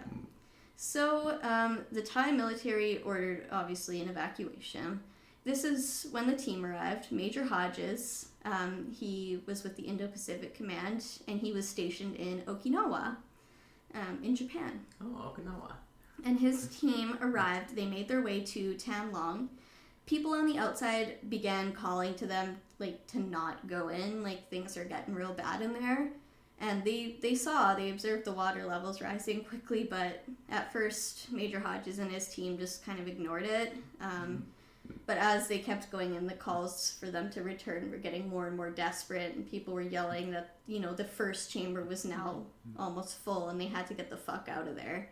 Yeah. So Major Hodges and his team did retreat, and they realized that the conditions in the cave could pretty much turn on a dime, and also that the water was not just seeping in from the main entrance, but it seemed to be coming from pretty much everywhere, somehow. They didn't really know how. Yeah. Now, let me tell you a little bit about Major Hodges and his team. They were the real deal. The members of his unit were trained in a variety of tasks, from, parachuting into hostile zones to treat soldiers that are wounded, directing air traffic during disasters, climbing mountains, and diving. They do their best work in chaos, and some of their accolades include providing Haiti's only air traffic control immediately after the disastrous earthquake of 2010. They surveyed runways during the tsunami in Fukushima in 2011, and they also led humanitarian efforts after the tsunami in Indonesia in 2004. So, they arrived. The Thai Navy SEALs had evacuated the cave, but they had not stopped working on the outside. They were shipping in more and more equipment, mainly air tanks. Technically, Stanton and Blanton were not supposed to re-enter the cave either, but that didn't stop them. So neither did the guards at the cave mouth. The pair had become celebrities, like I said, at the camp at this point, and everyone had heard of their cave diving exploits, so the guards trusted them and were like, yeah, you got this. So the two divers, Stanton and Blanton, they told their friends, Vern and Rob, that they would expect to be gone about 7 hours on this dive. 7 hours, holy. It's it's pretty standard for how far they needed to go. But fuck, 7 hours. I can't even spend 8 hours at my workplace in my comfy chair. Let alone 7 hours. I'm not gonna complain so much. The other day I woke up for work and I was so depressed. And then I thought about these boys in the cave, and I was like, you know what? If they can endure that, I can go to work. Yeah. If they've been there for now, 4 days or 5 days? About that, yeah. So that's terrifying. But Stanton and Blanton decided to go back in, and it was going to be about a 7-hour journey. So Vern and Harper decided to wait for them on the outside. But just about 3 hours later, onlookers saw the lights flashing under the water and bubbles were rising. And it was not Stanton or Blanton, but a random panicked Thai man. What? Yeah. So it turns out that during the evacuation of the previous day, 4 pump operators had been trapped during the panic, and they had been stuck in there for almost a full day. Nobody noticed that they were missing? No, apparently not. They were in Chamber 3, which is now flooded pretty much, but they had found an air pocket. Some random time hanging out. You're just what the fuck? And he's just panicking, obviously. Stanton and Blanton, they're just going through the normal trip. They weren't expecting to save anyone this day. They were just mapping out the new, because now, a lot more of the cave is flooded, so they had to deal with that, survey the new situation. So they didn't have really any extra equipment. I think divers always carry like an extra mouthpiece and an extra air tank because that you need that for your own backup. Yeah. So they did have that at least, and they randomly came up in this air pocket as you usually do as a diver, and they looked around to see if there's anyone, and suddenly there's just these 4 men like. Oh, so they did find them too? Yeah, they found them, and they're like, I mean the men did not speak any English, and the Brits didn't speak any Thai, so they basically just hand motioned how they were going to get them out. It was a pretty short trek, actually, this one, but they didn't know that. I mean, the guys even said, like, probably you could do it without a scuba diving mask, but they didn't know that. I mean, they couldn't see how far the water was, so they weren't willing to jump in there and try, so... Yeah. They were panicked, they didn't speak any English, and the Brits didn't speak any Thai, so they hand motioned, like, put the thing in your mouth, and I'm gonna swim you out, don't worry, it's gonna be fine. But they couldn't really communicate the most important thing, which was to make sure that they didn't panic, and to just let the rescuers do their job. Just hold on, trust us, we're gonna get you out of here. But basically... as soon as the men could see the surface, they would try and escape and bash away from their rescuers to try and get out, and like rip the mouthpiece out of their mouth, and just so many things can go wrong with that situation. You could cut the piece on a jagged rock, you could dislodge your rescuer's air tank, like you're a liability in that situation. Actually, Stanton said about it later, it was basically an underwater wrestling match to try and fucking just listen to me, I'm gonna get you out, but they couldn't speak each other's language, so they couldn't really explain that before they got in the water. But yeah, basically that was a whole thing, and it kind of like went away without a lot of fanfare. It was like these guys just saved 4 men. Yeah. And the men were like, thank you, thank you, thank you, and then they just left, and everyone was like, all right. That's it. Okay, these men like almost died, but okay. Yeah, that's impressive to me. Like, what? Like, that's insane. But this scared the British guys because they're going in there to save 12 teenage boys who are much farther in the cave, who are going to need to take an hours-long journey to get out. Yeah. And you think they're not going to panic? Look at how these grown men... They've been learning English, though, haven't they? Isn't that what you said earlier on? Oh, yeah. Some of them do know some English. Yeah. So that part's good. Stanton and Valette had saved those guys, but their temperament was not boding well for a smooth rescue of the boys. When they realized that diving was basically a last resort, the Navy decided they should just try and find an alternate entrance or just dig down to the boys.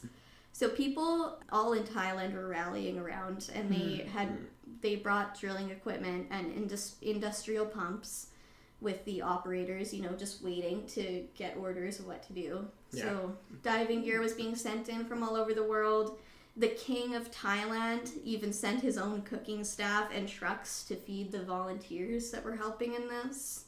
So throughout all of this, people were continuously working on maintaining the pumps that had been going the whole time.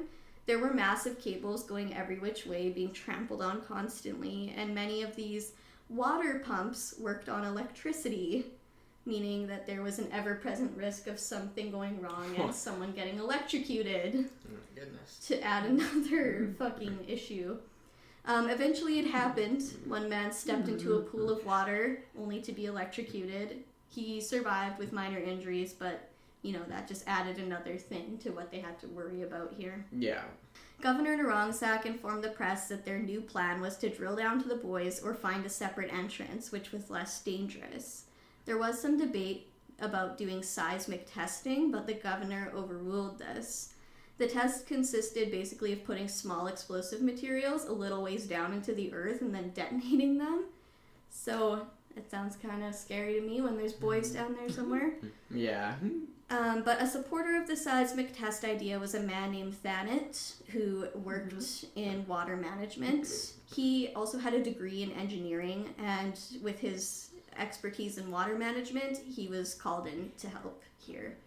So he had been called, and he arrived at Tham Luang around 7 p.m. on that Thursday. Governor Narongsak also had an engineering degree, but he felt that using the explosives could endanger the boys further. I agree. Yeah, me too. The drilling they had been doing already was a less intense strategy, so the governor's fear, if they started exploding shit, was that something would, there'd be a rock fall or a landslide and it would crush the boys. Yeah. Makes sense to me. So, if they're still alive, they've clearly found a spot to sustain themselves, so let's not, fuck with that, Yeah, that's the thing. I mean, if they haven't found a spot to sustain themselves, they're all dead. Yeah, exactly. And if they are dead, then there's no need to do the seismic testing. Yeah. There's not really a time crunch anymore because they're dead. So. Yeah. But yeah, he was going to be a help in this. So Thanet was like, all right, fair enough. They went ahead with just the drilling plan, and they were trying to, drill to remove water from the mountain in any way they could, any spot they could. The resources were basically endless. The Thai people, the government was not going to spare any expense. I even read that they had a whole ass floor in the hospital completely reserved just in case they did find the boys. They had ambulances, 13 of them, standing by 24 hours a day, every day. Apparently, when they actually broke ground with the drill for the first time, the mountain was so flooded with water that the water shot out 10 feet into the air. Oh, really? Yeah. So the team was able to divert hundreds of thousands of gallons of water every hour. And as time went on, it would become millions of gallons an hour. And this was giving everyone some hope. So that night, everyone came together to plan the rescue and use their skills in the most productive way possible. The Americans, led by Major Hodges, had the ability to organize everyone and get this shit together. The British team was capable of actually going in and rescuing the boys. Yeah. If the Thai engineer, Thanet, could lower the water table. And then Vern had mapped out the cave, mostly, himself with his friend Rob. So now that everyone had been pushed out of the cave, they had to regroup. And after Stanton and Valantin's last dive, they basically declared the cave far too dangerous to dive in the current conditions. Their skill was diving, and they were starting to get antsy just sitting around waiting to dive again. So they didn't dare say it within earshot of any of the parents, but they didn't believe that many, if any, of the boys would make it out alive, if they were even still alive. So, they're getting antsy. On Friday, June 29th, not much had changed. The weather was still not cooperating. Folks were working on dams and water removal, but it seemed like it wasn't doing much. Things stayed static for a while. Stanton and Valantin started looking into flights home because of the futility of the situation. But the tourism minister, among other officials and volunteers, personally requested that they stay. So they did. And the Thai military had paused the endeavors into the cave in the early hours of Thursday morning. Now it's Friday. And this day was mostly dedicated to working on the water removal plan, trying to, drill down to the boys, and then just planning what else they could do. The conditions were staying the same at best. Chamber 3 was previously their base, and now it's, flooded. And these are big spaces. Remember, Chamber 1 was big enough to fit the Taj Mahal. Oh, yeah. So that's Friday. Nothing really happens. Everything basically got shut down on the early hours of Thursday morning when that big flood happened. Yeah. So now we're moving into Saturday. The monsoon pushed on as Friday turned into Saturday, and the boys and their coach had been trapped for a whole week now. Holy cow, it's been a week. A week with no content, no contact. No one even knew if they were alive. And it all just might be a body recovery mission in the end. And it was really starting to look that way after a whole week. Yeah, I mean, a whole week, that's not... I don't have very high hopes anymore. Even if the boys had found an air pocket, they had no food. They would have plenty of water. They would have endless amounts of water. Fresh water, not salt water like we hear in some of those. Those are the worst when it's like they're stranded in the middle of the ocean and all they have around them is water, but they're dehydrating. Oh, yeah, that's terrible. I hate that.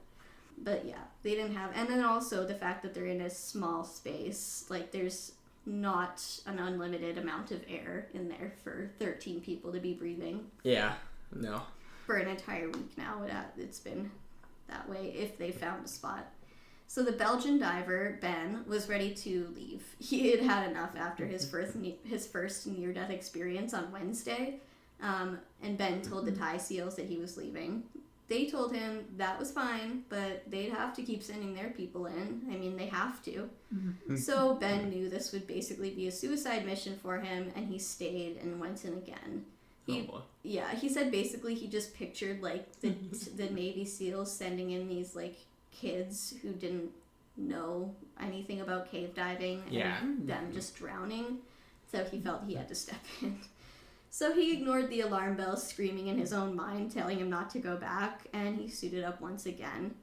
Remember, the Brits, Stanton and Valenthin, thought that it was pretty much going to be impossible to dive there anymore and successfully rescue the children, after their rescue of the pump workers who panicked. So they didn't have much hope. They were looking into flights home. Yeah. The boys would surely be more panicked than the men were, so, this is not good. But after Ben went and did his dive, Stanton and Valenthin were very impressed, and they were like, wait, maybe we can do this. So that Saturday, Ben asked his friend Maxim, a Ukrainian caver who had gained French citizenship, he asked him to accompany him on the dive. So last time he'd gone alone and things got hairy for a second there. So this time Ben took Maxim, and they had a goal to lay 400 yards of guideline to help future divers. They didn't expect to find the children on this dive, but the guideline would be a huge help to the rescue effort. The cave was still quite flooded that day, but the currents had calmed somewhat, so a small improvement. At least it wasn't so rough. Yeah. During this dive, Ben had another scary experience. He got ripped away by the current and dragged about 200 feet into a false inlet where he became trapped. Okay. So one rule of diving is to never panic.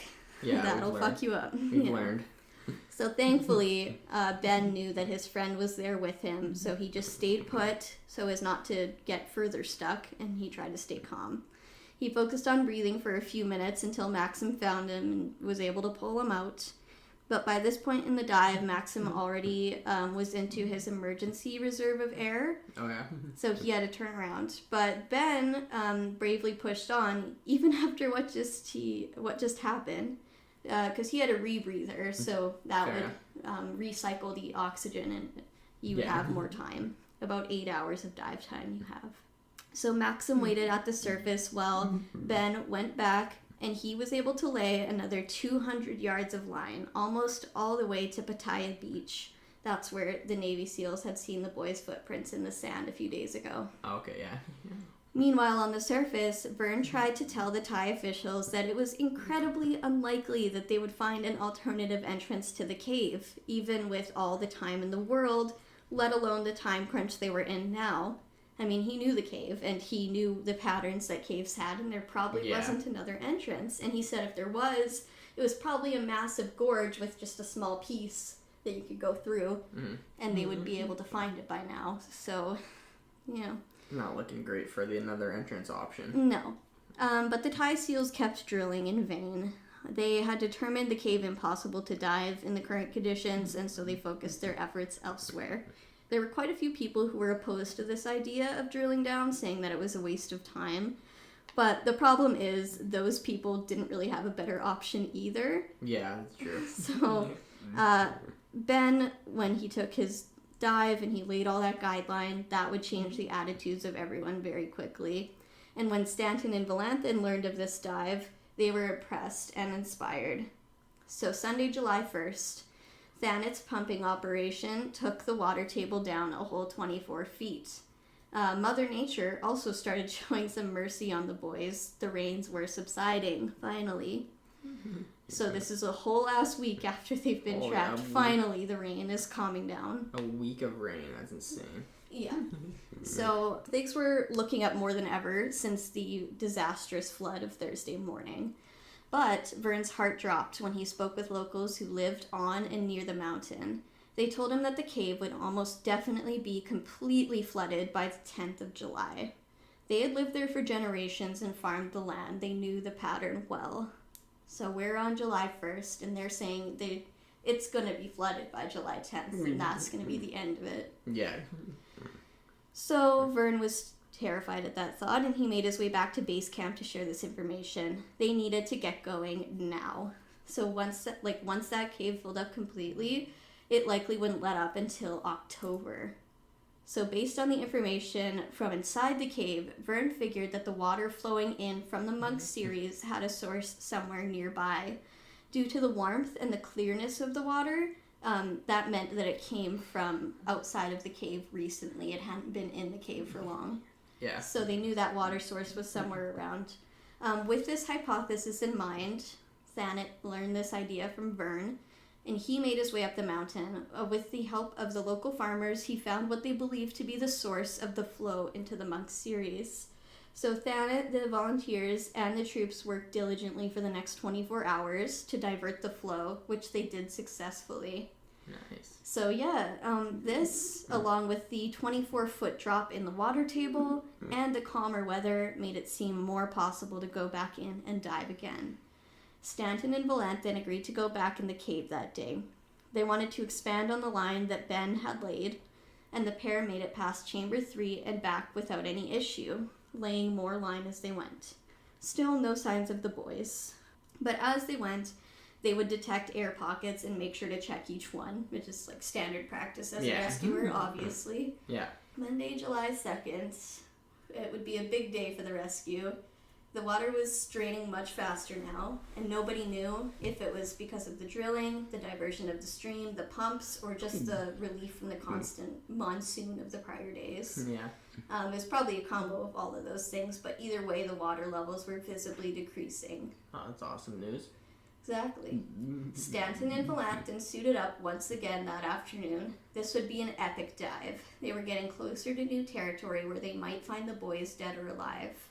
They had met with the Navy SEALs, and they were supposed to lay a line just past the Pattaya beach, just before the potential air pocket that they theorized the boys might be in. Yeah. Then the Thai SEALs would go in and find the boys. It was a whole fucking political thing. It was stupid. That was the idea of what they wanted to do, because they wanted, their people to have the glory. And so it was... I'm like, honestly, can you just rescue these boys? Like, who the fuck cares who finds them? Wait, so who was it really that found them? You'll find out in a second. Oh. But that was the plan. They wanted the Navy SEALs to find the boys.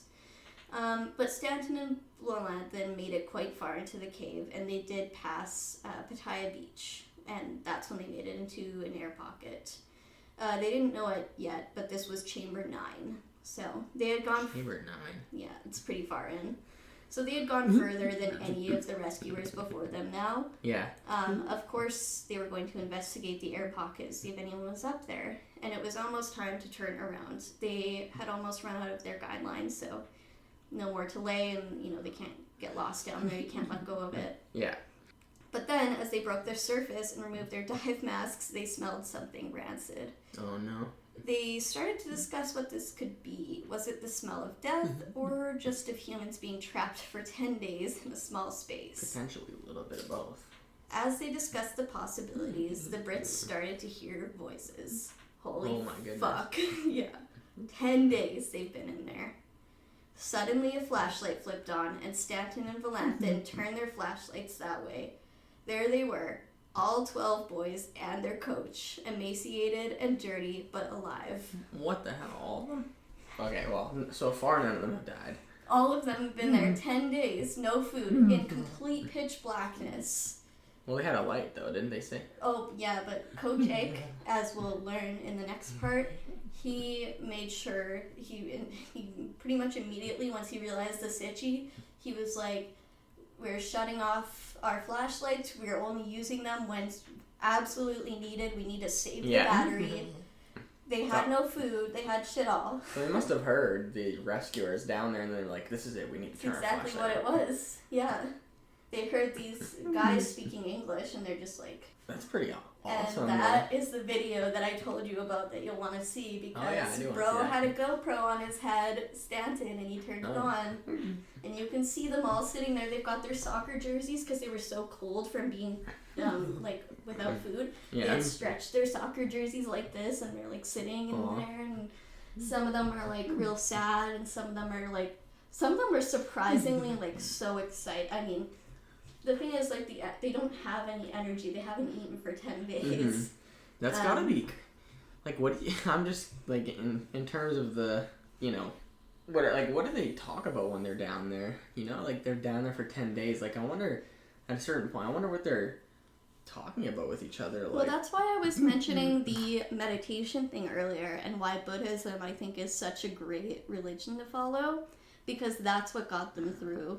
Coach Ake, who was previously a monk, as we heard in the beginning, he led them through all of these meditations that would keep the boys calm and would conserve their energy. Yeah, so that's pretty crazy. They're all alive. Coach Ake at this point, unfortunately, could not even really move. He was so weak. He had, like, I think, like, maybe a chocolate bar in his pocket, but he had given any food that they had to just the boys. Like, he was like, I don't care, they get the food, you know? Yeah, I mean, when you're down there for 10 days, like, you're gonna start to get pretty weak from the hungry, but... And they were shook, too, because, like, I mean, being down in a dark space, it's like sensory deprivation. Like, they were there for so long, and they would hear stuff that was clearly not real. It was impossible for them to have heard, but they said they heard, like, dogs barking and, like, children playing and stuff. So they were starting to hallucinate and stuff? Oh, yeah, they were losing it. Okay, that's good, man. It sounds like the rescuers arrived just in time. What were the rescuers' names? Stanton and Valanthan. Yeah, the video is amazing. If you watch the video, it's so cute because a lot of the kids didn't speak a lot of English. Like, they were learning, but they were still learning. Yeah. But the one boy I told you about, Bu, he was the coach, or he was the team's goalie. Yeah. And he was the one who was known to be, like, always kind of snacking and joking around in class.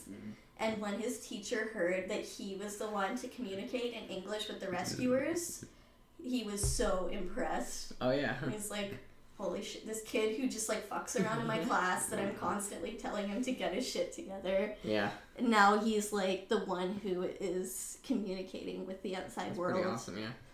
So finally they've made contact, and unfortunately, I'm sorry, but that's where we're going to have to leave you for now. No. We're going to find out some more stuff. Are they going to get out? If you know this story, you clearly know what happens. Stanton and Philanthropy are the MVPs. They are, though, yeah.